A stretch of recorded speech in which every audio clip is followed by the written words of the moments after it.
Bonjour à tous, moi je me présente Frédéric Donat, je suis directeur technique de C-Cloud IT, une start-up sophiapolitaine créée en 2011 en édition de logiciels de sécurité. Voilà.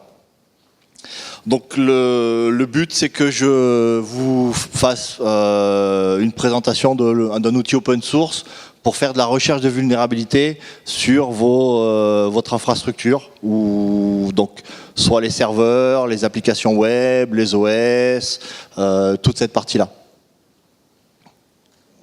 Là, il y a un mécanisme. Voilà. Donc, je vais parler en fait sur trois choses. Une partie cloud computing. Je pense beaucoup de vous utilisent des infrastructures cloud. Peut-être vous pouvez lever la main, ceux qui en utilisent. Ouais, donc ça marche. Donc, en cloud computing, on distingue trois grands types. Le IaaS, donc qui est la partie infrastructure, le PaaS, qui est la partie plateforme. Donc, je vous ai mis un tout petit dessin. Ça, je suis pas très doué, pardon. Sur la droite, je reviendrai un peu plus tard là-dessus. Et en fait, à chaque niveau correspond des choses à faire en termes de sécurité et un partage de responsabilité entre la personne ou votre fournisseur de cloud, quel que soit le modèle, et les applications, les serveurs ou ce que vous déployez dedans. Je parlerai ensuite d'un cercle virtuel, comme a parlé Neil en fait sur après le cycle de développement où les applications sont testées avec des scans de vulnérabilité, où il y a du pentest qui est fait de façon automatique et manuelle aussi. En fait, ça, il faut le faire de façon très régulière. Ce qu'on faisait il y a une dizaine d'années en sécurité, c'est-à-dire un audit de sécu avec scan de vulnérabilité et pentest par an, ben aujourd'hui ça suffit pas. Pourquoi ? C'est parce que des vulnérabilités, il y en a tous les jours, et des gens qui essaient de pénétrer dans votre système, il y en a tous les jours. Un exemple simple, c'est qu'il y a 10 ans, il n'y avait pas de scan d'internet en quelques heures. Aujourd'hui, vous avez des outils comme ZMap qui vous permettent de scanner tout internet en quelques heures. Donc, il faut entrer dans un process virtueux, et on fera un cas d'école avec OpenVAS, et pour montrer, on va utiliser une machine virtuelle qui vient de l'OWASP. Donc l'OWASP, c'est l'Open Web Application Security Project. C'est en fait un consortium d'industriels et de développeurs, dont les plus grands, comme VMware, Qualys fait partie, tous les gens de la sécurité sont là-dedans, pour essayer de donner les bonnes pratiques en termes d'applications web. Et ils publient d'ailleurs chaque 2 ans à peu près un top 10 des vulnérabilités et des failles qui ont été découvertes. Donc, je vais revenir maintenant donc sur le premier point, qui est le partage de responsabilités dans une infrastructure cloud. Donc, sur la gauche, c'est si vous êtes chez vous ou dans votre propre data center et que vous avez tout à gérer. C'est-à-dire que vous êtes vous-même en train de construire vos baies de machines, de vous racker, vous câbler, vous mettez les outils de virtualisation en plus, ou pas. Dans certains cas, on en a encore. Vous mettez les OS, donc avec les systèmes d'exploitation, vous mettez le middleware, les données, les services web, tout ça c'est pour vous. Base de données, tout est pour vous. Quand vous commencez à rentrer chez un cloud provider, si on part du niveau, le premier niveau, qui est le IaaS, l'infrastructure, là, le cloud provider va en faire une partie pour vous. Donc lui, il va s'occuper justement de tout ce que est data center, de mettre tous les serveurs, de s'occuper du réseau et du système de virtualisation. Et à ce niveau-là, il peut même avoir des certifications, que ce soit PCI DSS, comme l'a dit Neil avec la sortie du PCI DSS 3.0, on peut certifier des environnements virtuels. Par contre, de votre côté, il va quand même falloir vous occuper de l'OS, donc de le patcher correctement, Il va falloir vous occuper de vos bases de données, c'est-à-dire pas stocker n'importe quoi, n'importe comment dans la base de données. C'est pas parce que je suis un fournisseur cloud que j'ai rien à faire. Si on va jusqu'au développement ou à DNIL, le password en clair dans la base de données, ça se fait pas. Et ça, c'est de votre responsabilité, comme ça l'était chez vous. Après, il faudra également vous occuper donc, de toutes les couches jusqu'aux applications web. Faudra que vous évitez toutes les injections de code dans les formulaires ou autres.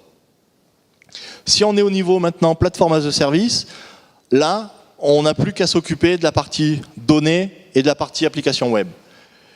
Et maintenant, si on est dans un SaaS, donc si on prend par exemple un Salesforce ou un Google Gmail, bon, je pense que pas mal utilisent, là, vous avez plus grand chose à vous occuper. Mais vous avez encore quand même des choses. C'est pas mentionné ici. Par exemple, si on prend un Gmail et qu'on parle de sécurité, les mails avec des logins, passwords, ça à éviter. Le Google Drive où on stocke les fichiers super confidentiels et l'IP de la société, c'est aussi encore des trucs à éviter. Il faut au minimum les encrypter. Voilà. Donc maintenant, on va revenir sur le point des outils open source qui existent pour faire des tests, des scans de vulnérabilité et du pen test. Donc l'outil que je vais vous présenter, ça sera OpenVAS. Vous connaissez?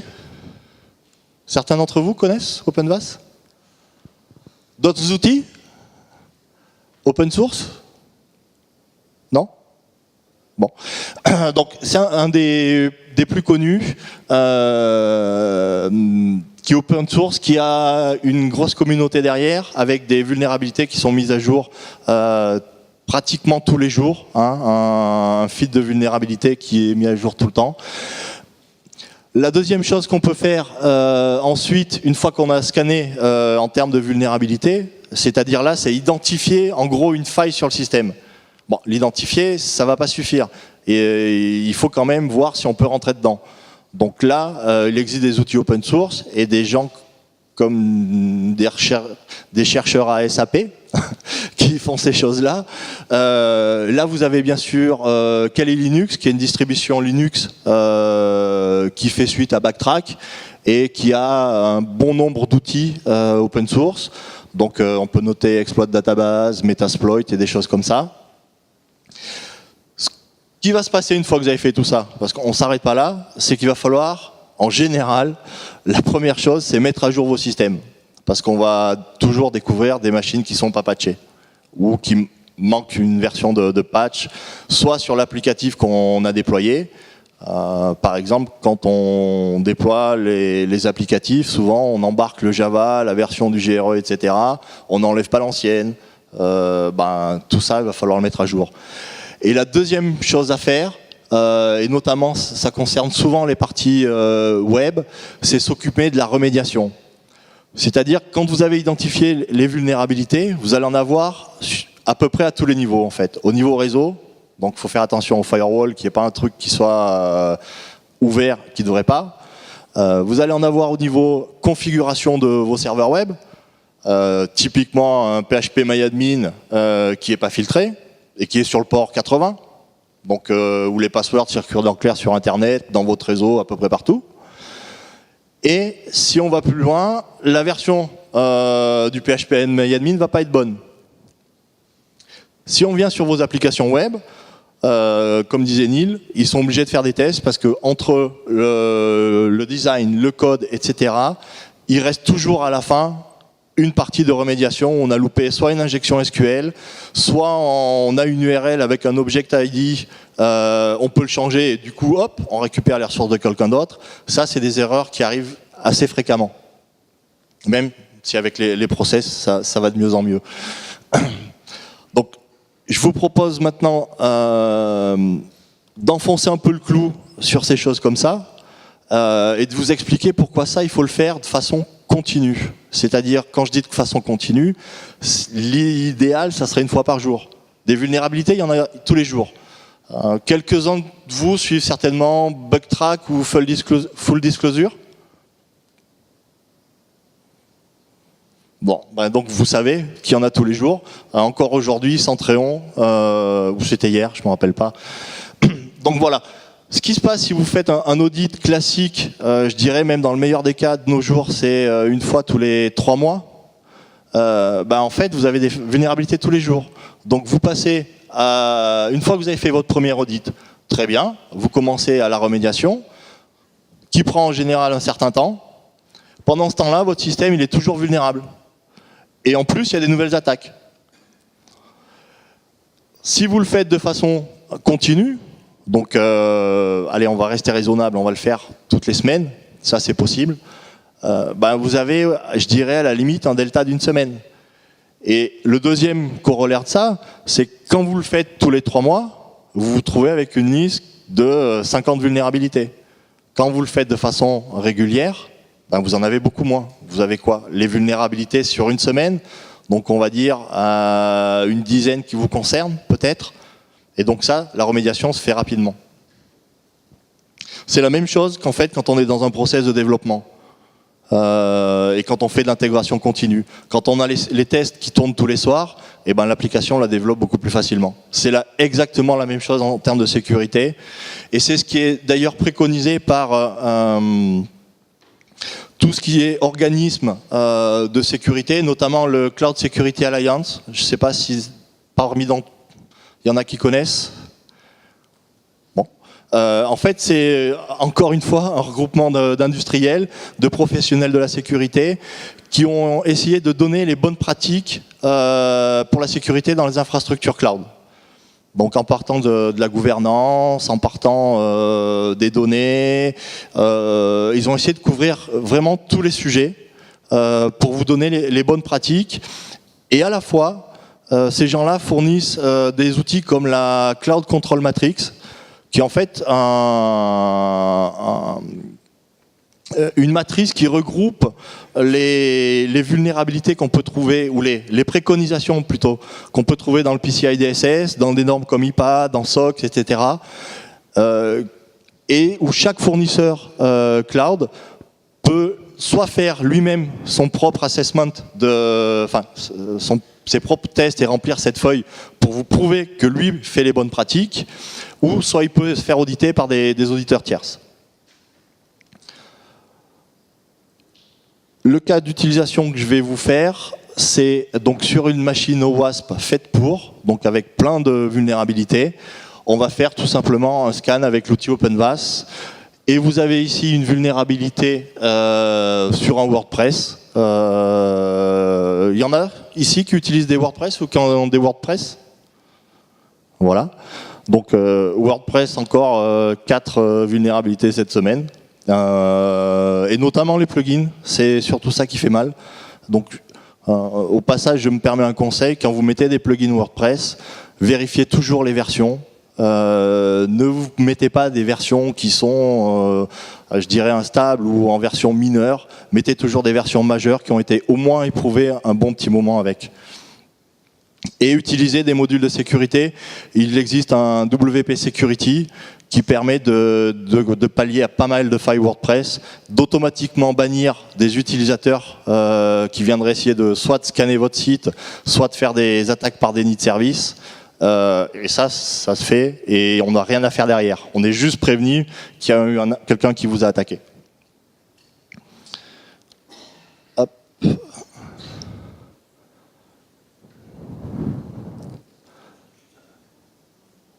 J'ai perdu, pardon, mon pointeur de souris. Hop.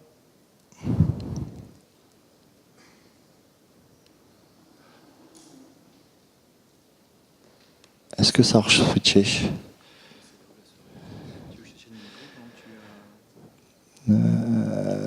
Duplicate. Ah, je code pas. Hein. Je vais pas coder, je vais montrer parce que en fait un scan de vulnérabilité, on en a pour un peu plus d'une demi-heure. Donc j'en ai déjà fait un. J'ai extrait le morceau de rapport et j'ai donné à des amis.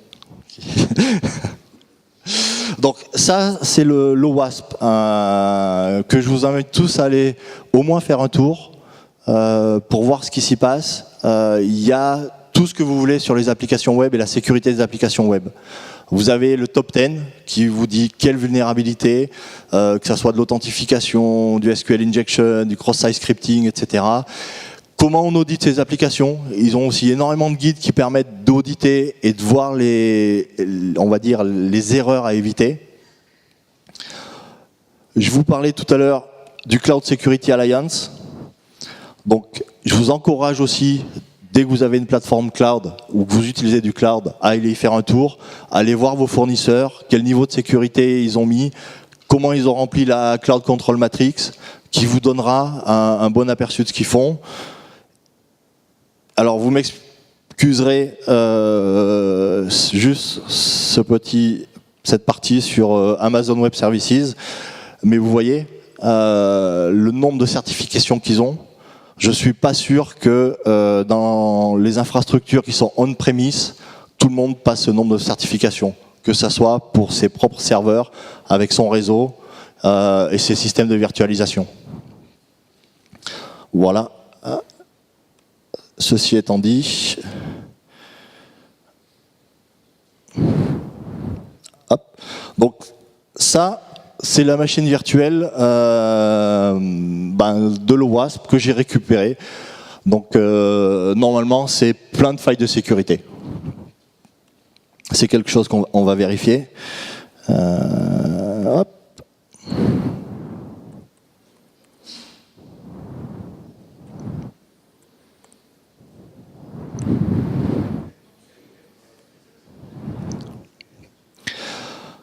Donc, une première chose à faire quand on utilise un scanner de vulnérabilité,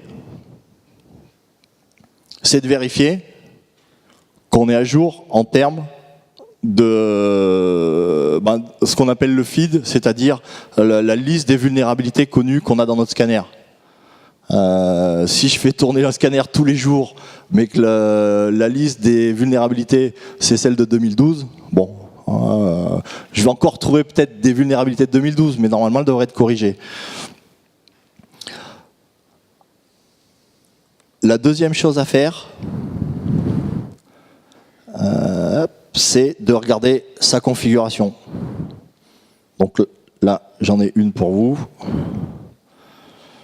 C'est-à-dire, qu'est-ce que je vais checker en termes de vulnérabilité? Qu'est-ce qui m'intéresse? Moi, les AIX dans les plateformes cloud, ça m'intéresse pas plus que ça, parce que il y en a pas. Les équipements Cisco, ça m'intéresse un petit peu, parce qu'on peut trouver des équipements Cisco en fait sur le passage jusqu'à nos serveurs. Donc voilà. Là, il y a toute une partie qui concerne en fait chaque distribution, chaque système d'exploitation. Ensuite, vous allez trouver toute une partie en bas, hop, pour soit les serveurs web, soit les applications web. Donc là-dedans, qu'est-ce qu'on va trouver? Par défaut, on va trouver une bonne partie de choses comme PHPMyAdmin, WordPress, Centreon, Magento. Donc, le plus simple, c'est de remonter ici. Comment je configure de façon très simple. Je crée une cible. Donc, voilà, on peut le faire ici de façon très rapide. Moi, je mets pas de commentaires. Localhost, je pourrais me scanner. Ça fait jamais de mal. Je peux prendre tous les ports. Il y en a. Je peux définir moi-même ma liste de ports. Je fais comme je veux. Je crée la target. Qu'est-ce que je veux faire? Je veux la scanner. Je fais une tâche. Comment? Je prends une politique de configuration. Je prends ma target. Et une fois que ça c'est fait, je crée ma tâche. Après, j'aurai plus qu'à la lancer.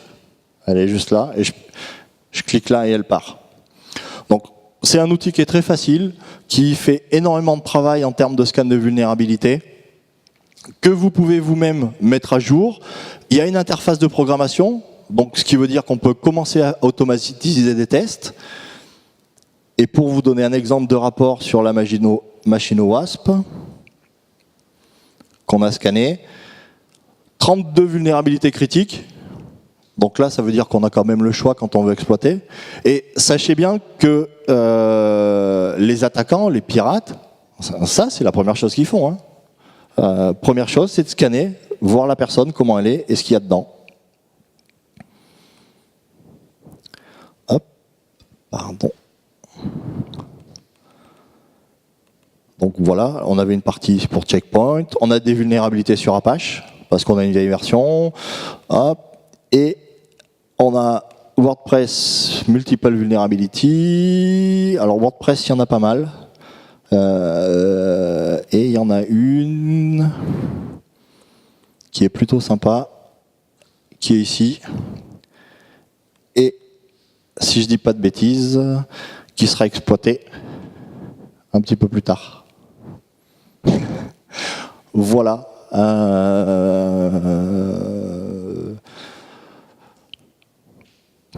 J'espère que j'ai été clair. Je vous ai convaincu de faire des scans de vulnérabilité, des tests d'intrusion, et pas une fois par an, mais de façon beaucoup plus régulière. Merci.